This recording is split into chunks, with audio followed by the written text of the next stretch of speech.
हल्का उकलाना जब से बना है तब से इतिहास रहा है कि यहाँ पर कमल खिला नहीं है। आपके पास कौन सी जादू की छड़ी है कि आप कमल खिलाएंगे?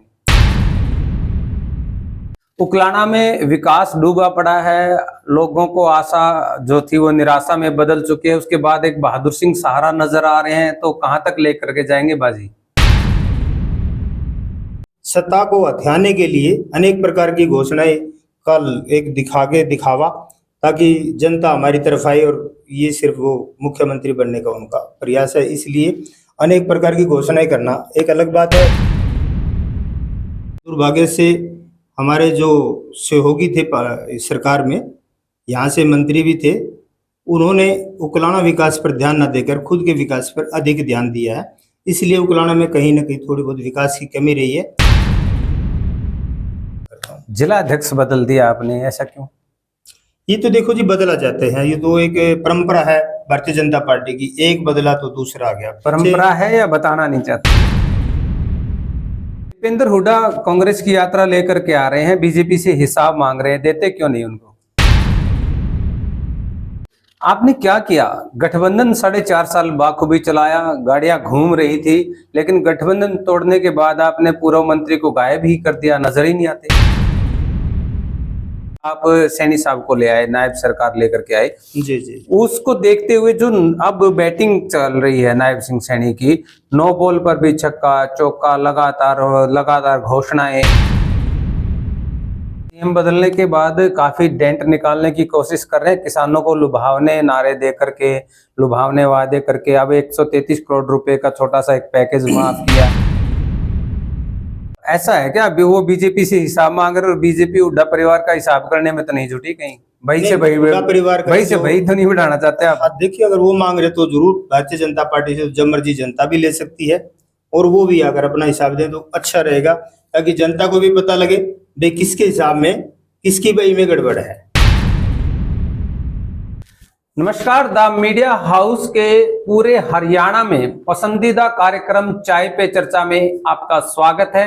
आज हमारे साथ विशेष मेहमान हैं उकलाना हलका से बीजेपी के वरिष्ठ नेता, औड समाज के प्रदेश अध्यक्ष, एससी सेल प्रदेश कार्यकारिणी सदस्य बहादुर सिंह नंगथड़ा। सर, स्वागत है आपका द मीडिया हाउस में। धन्यवाद जी। चाय पे चर्चा शुरू करते हैं, आप चाय लीजिए। जी जी। उसके बाद हम आपसे कुछ सवालों की जानकारी। धन्यवाद। बहादुर सिंह जी, लगातार आप हल्का उकलाना में सक्रिय हैं जी। तो अब क्या मूड बनाया है? क्योंकि पार्टी का जो प्रचार प्रसार था वो तो आप लगातार कर ही रहे हैं, विधानसभा का चुनाव आ रहा है, तो अब तो अपने पत्ते खोल दीजिए आप। देखिए, मेरा मूड ही नहीं, उकलाना क्षेत्र के प्रत्येक गांव का, प्रत्येक हमारे जितने भी उकलाना क्षेत्र के अंदर जितने भी भाई बहन माता बुजुर्ग रहते हैं, उन सभी का मूड बन चुका है कि इस बार उकलाना विधानसभा के अंदर कमल खिलाने का पूरा सभी भाइयों का प्रयास है। हल्का उकलाना जब से बना है तब से इतिहास रहा है कि यहाँ पर कमल खिला नहीं है। आपके पास कौन सी जादू की छड़ी है कि आप कमल खिलाएंगे? मेरे पास जनता का प्यार है जी, और जनता के बीच में जाते हैं, उनके हर सुख दुख में जाते हैं, उनके बीच में रहते हैं, और जनता विश्वास दिला रही है कि इस बार उकलाना में एक कमल मिलकर खिलाएंगे। उकलाना में विकास डूबा पड़ा है। लोगों को आशा जो थी वो निराशा में बदल चुकी है। उसके बाद एक बहादुर सिंह सहारा नजर आ रहे हैं, तो कहां तक लेकर के जाएंगे बाजी? देखिए, विकास की बात है, पूरे हरियाणा में एक समान विकास हुआ है, चाहे भारतीय जनता पार्टी कहीं विधायक थे या ना थे। उस समय हमारे बहुत ही आदरणीय मुख्यमंत्री श्री मनोहर लाल जी थे, उन्होंने एक समान विकास कराया है। लेकिन दुर्भाग्य से हमारे जो सहयोगी थे सरकार में, यहाँ से मंत्री भी थे, उन्होंने उकलाना विकास पर ध्यान न देकर खुद के विकास पर अधिक ध्यान दिया है। इसलिए उकलाना में कहीं ना कहीं थोड़ी बहुत विकास की कमी रही है, और ये मैं आपके माध्यम से सभी को विश्वास दिलाता हूँ कि जब हमारी तीसरी बार सरकार बनेगी और उकलाना से भारतीय जनता पार्टी का विधायक होगा, तो उकलाना के विकास में किसी प्रकार की कोई कमी नहीं रहने दी जाएगी। यहाँ पे नए नए चाहे इंडस्ट्रीज लेके आना हो, या कोई जैसे ग्रीनरी पे ध्यान करना हो, या और किसी भी प्रकार के पानी की समस्या हो, या शिक्षा का हो, चाहे स्वास्थ्य का हो, किसी भी क्षेत्र में कोई कमी नहीं रहने दी जाएगी। आपने क्या किया? गठबंधन 4.5 साल बाखूबी चलाया, गाड़ियां घूम रही थी, लेकिन गठबंधन तोड़ने के बाद आपने पूर्व मंत्री को गायब ही कर दिया, नजर ही नहीं आते। देखिए, मैं तो गायब करने वाला कौन होता हूँ? ये तो जनता ने गायब किया है जी। जनता ने उनको लोकसभा में नकार दिया है। जब जनता ने नकार दिया तो फिर गायब होना उनका निश्चित था। ऐसा क्या लगता है आपको? क्योंकि विधानसभा में टक्कर देने आएंगे आपको। टक्कर तो देखिए जनता के हिसाब से ही होती है जी। जनता ने नकार दिया तो मेरे को नहीं लगता वो आए, और आए तो आके अपना देख लीजिए। दीपेंद्र हुड्डा कांग्रेस की यात्रा लेकर के आ रहे हैं, बीजेपी से हिसाब मांग रहे हैं, देते क्यों नहीं उनको? देखिए, ये जो पद यात्रा का जो कांग्रेस ने एक चलाया है, पहले राहुल गांधी जी की पद यात्रा, उसके बाद प्रियंका गांधी ने भी कुछ चलाई, उसके बाद दीपेंद्र हुड्डा जी की पद यात्रा, बहन कुमारी शैलजा जी की पद यात्रा। अब देखिए, कांग्रेस के पास कोई काम तो बचा नहीं है, ना उनके पास कोई मुद्दे ताकि वो जनता में उठाएं। अपना टाइम पास कर रहे हैं, पद यात्रा करके लोगों को भगाने का प्रयास कर रहे हैं। शायद लोग समझ चुके हैं भी पद यात्रा से खाली कुछ नहीं होने वाला। हिसाब मांग रहे हैं तो भाई। हाँ, रही बात हिसाब की, हिसाब तो भारतीय जनता पार्टी ने तो बिल्कुल क्लियर खाता है जी, खुली भाई है, जब मर्जी आके देखे। चाहे बिना खर्ची बिना पर्ची के युवाओं को रोजगार दिया हो, तो ये हिसाब तो बिल्कुल क्लियर है। ये हिसाब भी अगर वो भी अपना आगे दे दे भाई, उस समय किस क्षेत्र में एक सिफारिश के हिसाब से सर्विस दी गई या पूरे हरियाणा में या जो मेरिट पे सर्विस दी गई है, इस तरह के अलग अलग प्रकार के हिसाब है। वो आए और अपना हिसाब जनता के बीच में बैठकर, इधर से भारतीय जनता पार्टी का तो खुला हिसाब है, जब मर्जी आके ले लें, और वो अपना भी साथ में ले आए तो बहुत अच्छी बात। ऐसा है क्या वो बीजेपी से हिसाब मांग रहे और बीजेपी हुड्डा परिवार का हिसाब करने में तो नहीं जुटी कहीं? भाई से भाई परिवार भाई से भाई तो नहीं बढ़ाना चाहते आप? देखिए, अगर वो मांग रहे तो जरूर भारतीय जनता पार्टी से जब मर्जी जनता भी ले सकती है, और वो भी अगर अपना हिसाब दे तो अच्छा रहेगा, ताकि जनता को भी पता लगे भाई किसके हिसाब में किसकी बही में गड़बड़ है। आप लगातार फील्ड में जा रहे हैं, जातीय समीकरणों पर बीजेपी खूब खेलती है जी। हल्का उकलाना के किस प्रकार के जातीय समीकरण आप मानते हैं? कितना वोट बैंक मानते हैं? क्योंकि करीबन 2.25 लाख के करीब है, तो मानते हैं कि इस प्रकार के जातीय समीकरण बन सकते हैं कि अगर आप पर पार्टी विश्वास जताए तो आप कमल का फूल खिला सकते हैं? कुछ ऐसा आपने किया है? बिल्कुल।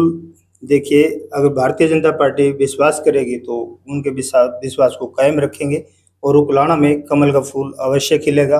जैसे हमारे जातीय समीकरण है, लगभग यहाँ 1 लाख के लगभग जाट समाज के वोट हैं, उसके बाद बीसी समाज के लगभग 35 से 40 हजार हैं, और एससी समाज के लगभग 55 हजार के लगभग हैं, और बाकी अन्य हैं, तो लगभग 2 लाख प्लस, यानी 215 220 के लगभग वोट है।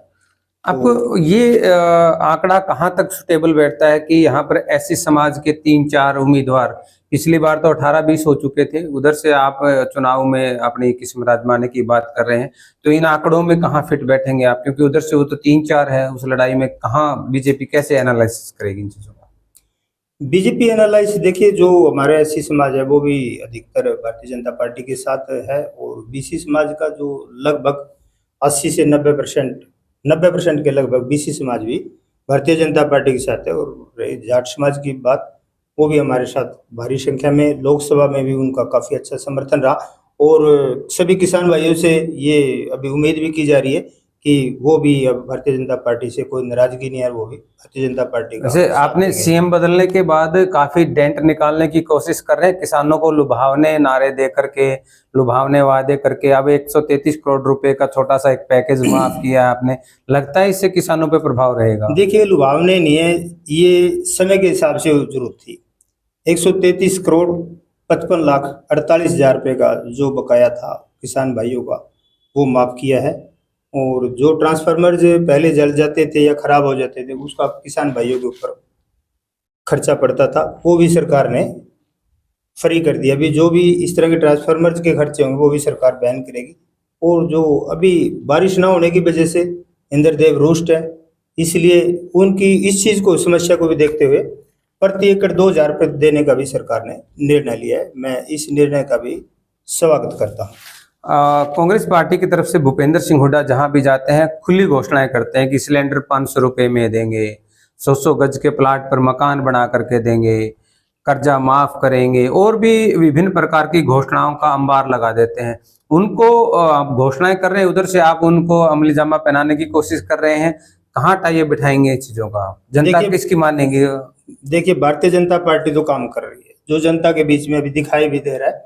जो भी घोषणाएं नहीं कर रही, उसके साथ के साथ हर घोषणा को इम्प्लीमेंट करके लागू भी कर रही आदरणीय भूपेंद्र हुड्डा जी की बात, वो तो जैसे आयुष्मान पे भी कहते हैं भाई हम मुख्यमंत्री बनेंगे तो 25 लाख तक कर देंगे, तो वो पहले मुख्यमंत्री रहे 10 साल, वो 1 लाख की भी कर देते, वो नहीं करी है। ये तो सिर्फ सत्ता को हथियाने के लिए अनेक प्रकार की घोषणाएं का एक दिखावा, ताकि जनता हमारी तरफ आए, और ये सिर्फ वो मुख्यमंत्री बनने का उनका प्रयास है। इसलिए अनेक प्रकार की घोषणाएं करना एक अलग बात है, उसको एक जमीनी स्तर पर लाकर जनता के बीच में लागू करना वो एक अलग देखिए बात है। बहादुर सिंह जी, आप एक सुलझे हुए राजनीतिज्ञ की तरह से सारे सवालों के जवाब दे रहे हैं, मतलब बातों की गोल गोल जलेबियां बना रहे हैं। लेकिन एक सवाल मैं आपसे जरूर पूछना चाहता हूँ जी। कि 9.5 साल तक खट्टर सरकार यहाँ पर चली, और अब 6 महीने के करीब का जो कार्यकाल बाद में बचा, उसमें आप सैनी साहब को ले आए, नायब सरकार लेकर के आए। जी जी उसको देखते हुए जो अब बैटिंग चल रही है नायब सिंह सैनी की, 9 बॉल पर भी छक्का चौका, लगातार घोषणाएं, तो फिर 9.5 साल और 6 महीने जनता कंफ्यूजन में है कि अगर इतना समय में वो कुछ नहीं कर पाए तो ये 6 महीने में इस तरह की घोषणाएं रोई क्यों? देखिए, जो 4.5 साल बीते उसमें जेजेपी के साथ हमारा सर पिछला सहयोग था। 5 साल भी थी, खट्टर साहब भी थे। उसमें भी देखो अनेक प्रकार की जो योजना बना के जमीन पे लागू की है, उसका जो आज ये बेरोजगारी का मुद्दा है, जो भी उस टाइम युवाओं को सर्विस मिली, वो उसी पिछले 5 साल का ही देन है।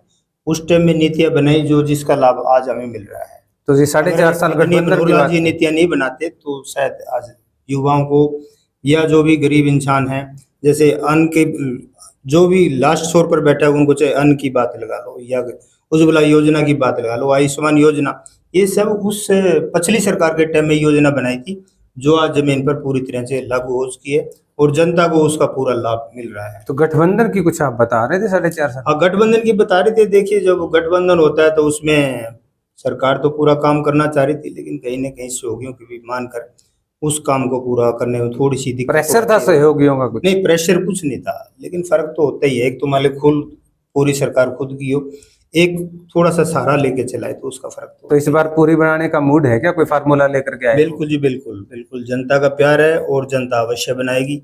मेरे हिसाब से तो जो आदरणीय मुख्यमंत्री श्री नायब सिंह सैनी जी ने जितने चाहे एससी समाज के कार्य लगा लो या उनके कल्याण के लिए अनेक प्रकार की योजनाएं, चाहे बीसी समाज के कल्याण की अनेक प्रकार की कल्याणकारी योजनाएं, चाहे किसान भाइयों के कल्याण के लिए योजनाएं जो अभी मैंने आपको पीछे बताई हैं, और पत्रकार भाइयों के भी उन्होंने कुछ जो भी सम्मान किया है, उसका भी मैं सैनी साहब का धन्यवाद करता हूँ। जिला अध्यक्ष बदल दिया आपने, ऐसा क्यों?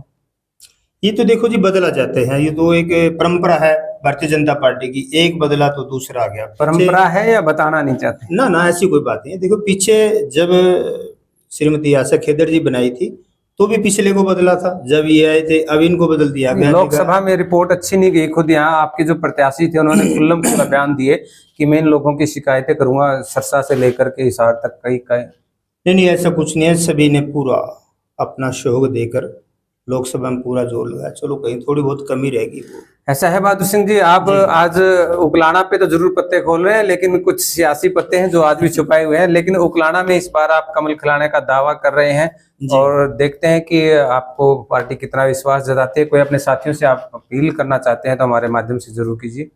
मैं तो देखिए उकलाना ही नहीं, पूरे हरियाणा की जनता से अपील करना चाहता हूँ कि एक एक हमारे भारतीय जनता पार्टी के कमल के फूल पर बटन दबाकर भारतीय जनता पार्टी की पूर्ण बहुमत से सरकार बनाए, ताकि भारतीय जनता पार्टी की हरियाणा में तीसरी बार सरकार बन सके और आदरणीय श्री नायब सिंह सैनी जी दूसरी बार मुख्यमंत्री बनकर बिल्कुल जो 5 सालों में पूरे बढ़िया से काम करेंगे, ताकि हमारे हरियाणा बिल्कुल विकास करता हुआ सभी राज्यों से अग्रणी श्रेणी में। अपने हरियाणा में एक कहावत है कि चढ़े तवे पे रोटी सेक लेनी चाहिए। उकलाना से अपने भी अपील कर सकते हैं, करना चाहते हैं?